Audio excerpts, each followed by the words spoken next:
This is Kal Kat's the Kal Katster, and upon request from someone from the church coffee shop, I went and saw Venom at about 3:15 show on a Sunday.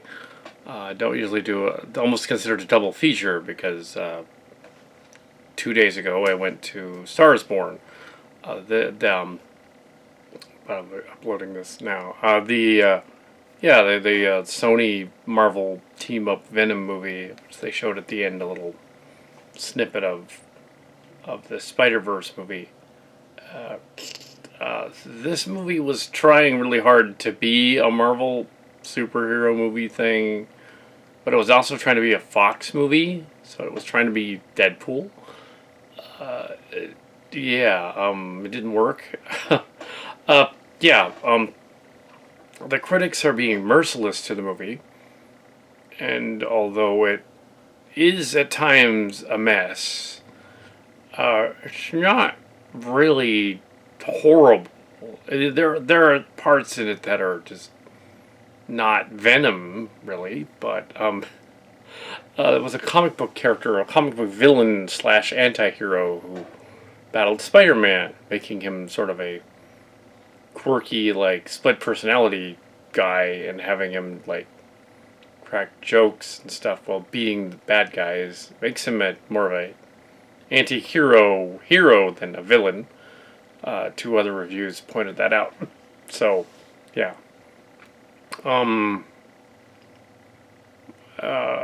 Tomatoes gave it like 29 or something.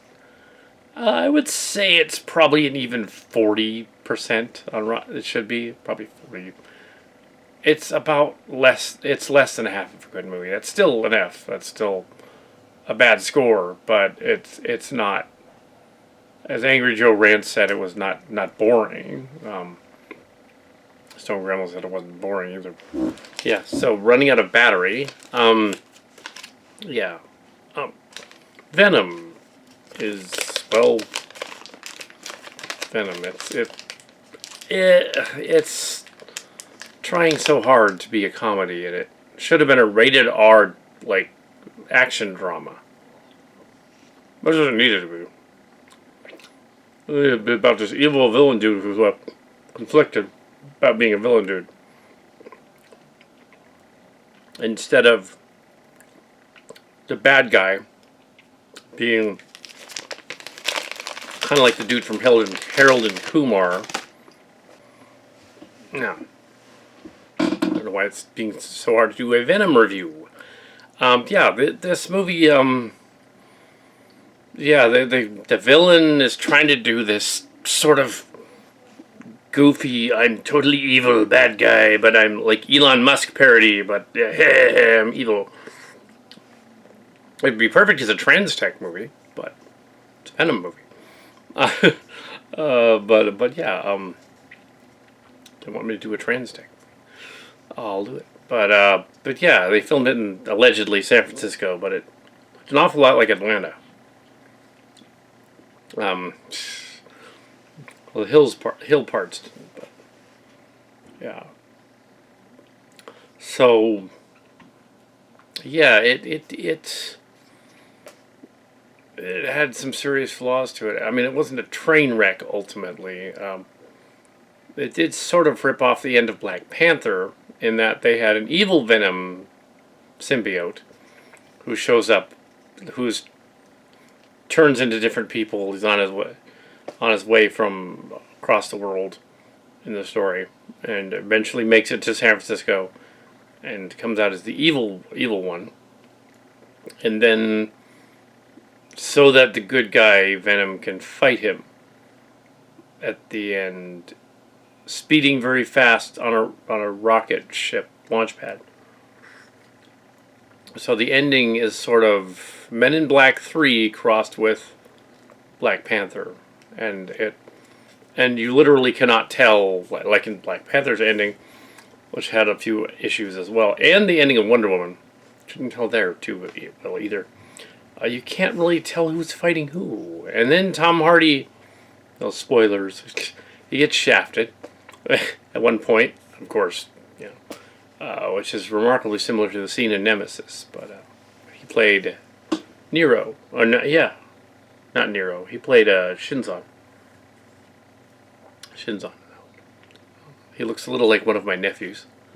But um, uh, yeah, I guess there's spoiler territory, minor spoiler territory. Woody Harrelson has a cameo at the very end, sort of in the end credits. It's Carnage, or just he says the word Carnage. So there is an after credit sequence where he says there's going to be carnage. Except he's not one of the symbiotes. I'll give that away. He's just there as a guy. Yeah. Yeah, and there was a Spider-Verse cartoon with a bad guy chasing him. So, yeah, the premise of this story is a spaceship hurls out of the Earth's atmosphere, a la the February astronaut disaster 2003. Yeah, and I would compare it to something that I produced years before that in '86, but because it was sort of the Challenger thing. But no one, there would be no point in that because no, they couldn't possibly have seen the spaceship crash thing from '86. That where I was sort of coming up with this. Yeah, yeah, okay, I guess I gotta explain that a little. I made, when I was 15 and a half or 16, I made this Transformer cartoon scene where, because the Challenger disaster had happened weeks earlier, well, months earlier, in that it was one of the shuttle disasters. There were two. There was 96, or 86, and 2003. And so my idea when I was 16 was that the G.I. Joe space shuttle, they had one in G.I. Joe, it actually is crashing, but because the G.I. Joe space shuttle has a detachable pod, the crew escapes. So they go down and they get out the detachable pod. So yeah, I wasn't being offensive and doing like a Challenger thing. I was saying, this is what would happen if G.I. Joe did it, and they basically survive. So in this movie, well, most of them die. But, yeah. Space rocket thing. Different scenario. I was thinking, like, oh, they could save them with a escape pod. Because, they do that on like a lifeboat. Yeah. Okay, fine. Anyway, so, so this movie had a scene like that.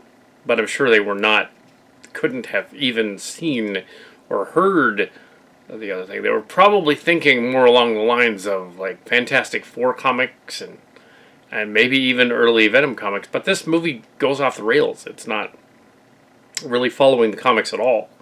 It does its own thing, and at times the I saw the 3D version.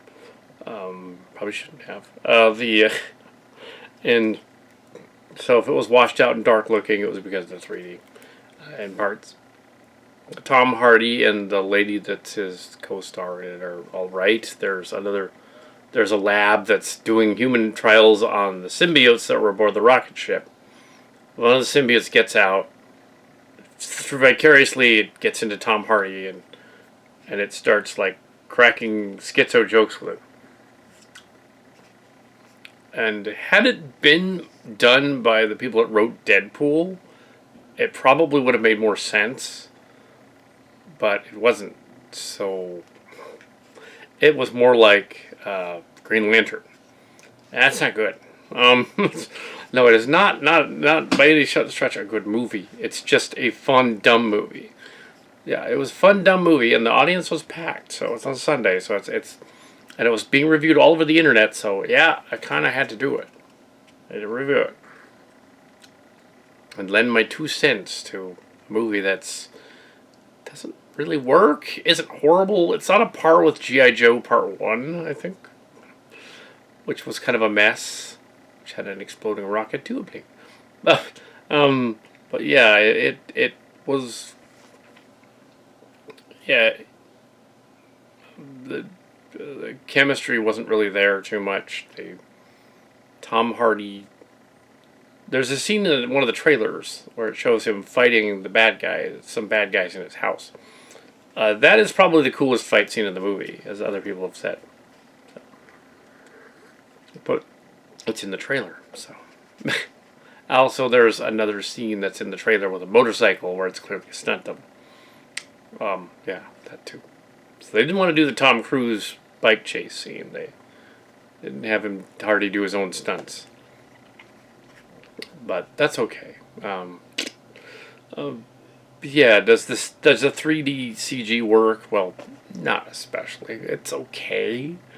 At times it's just too gooey and like this defies physics if it's like a non-Newtonian fluid symbiote that gets inside him. That's the premise. How does it change shape, size, and mass? Is mass conversion like one of those G1 transformers? Which also didn't make sense. Like Astro Train and Transformers, no way could they fit inside him. Come on.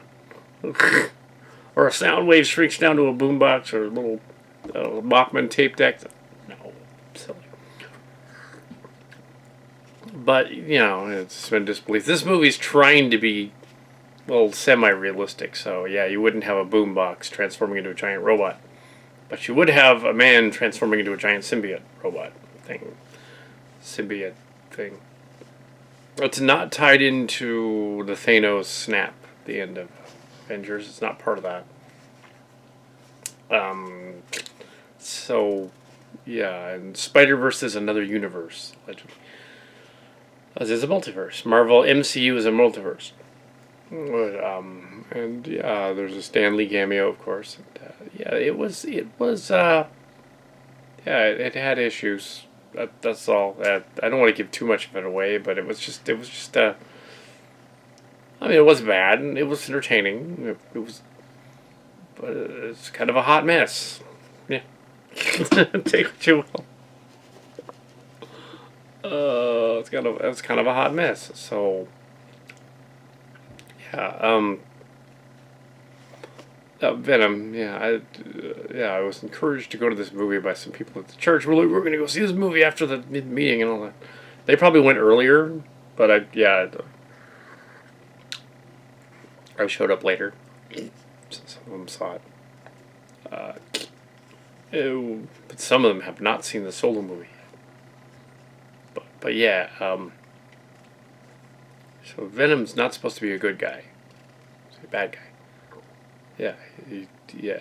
It's closer to the Venom in the one in Spider-Man 3, the movie, where it made him act like a disco freak maniac. I guess that's what they were thinking of. They shouldn't have gone that route and made him sort of comedic like that, because it didn't really work.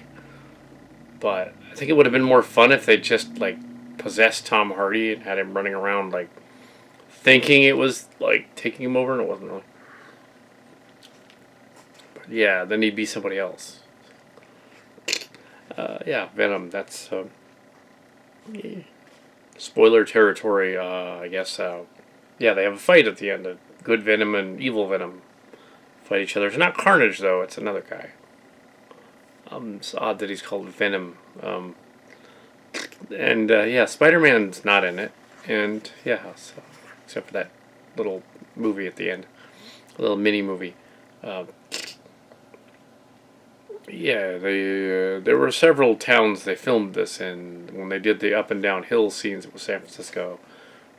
The scene that I had heard about before, seen about, was some of the insiders was the scene where they were out on the street and and the dog, Stanley and the dog and the other guy. Anyway, so